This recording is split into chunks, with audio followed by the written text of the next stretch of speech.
Susie and Christina were holding hands in line, waiting to shake Gabby's hand. They were there because my wife is very active in any community that she lives in. And she had become, when the Greens moved to town about a year after we did, Roxana reached out to the community for help with babysitters and yard workers and other such things, and Susie was the one that answered the email, and they've linked up and become quite good friends. And in that process, the Green children have been at our house, and we're aspiring grandparents with kids that aren't married yet, so we tend to enjoy little kids when we get a chance. And Susie and Christina are generationally apart, but very much birds of a feather.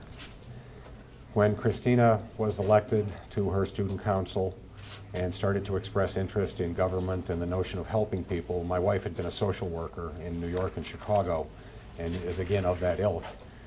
And Susie started looking for an event that she could share, as they have done any number of other things. And Gabby's event made all kinds of sense, both from my wife's personal political preferences as well as the fact it was a magnificent chance to provide a positive public female role model for little Christina.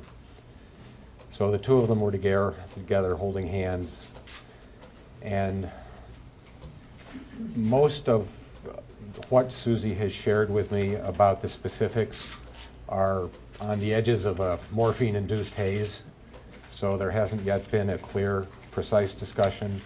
From time to time, in moments of discomfort, things come out.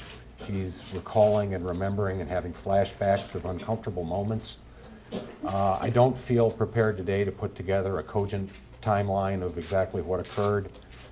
I hear her in her semi-conscious ramblings screaming out, "Christina, Christina, let's get out of here, let's get out of here."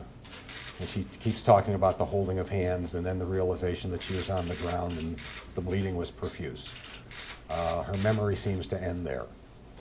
Does she know what is happening to Christina? One of the first good impressions I got from this institution was when I was pulled aside by a social worker who rightfully identified that the toughest issue that was likely to be faced by Susie was dealing with what happened to Christina. And again, my wife has worked in and with families that have dealt with terrible tragedies in her prior social working career. And in her clearest headed state, she is quite understanding that this was the act of a madman and that blame does no good for anybody.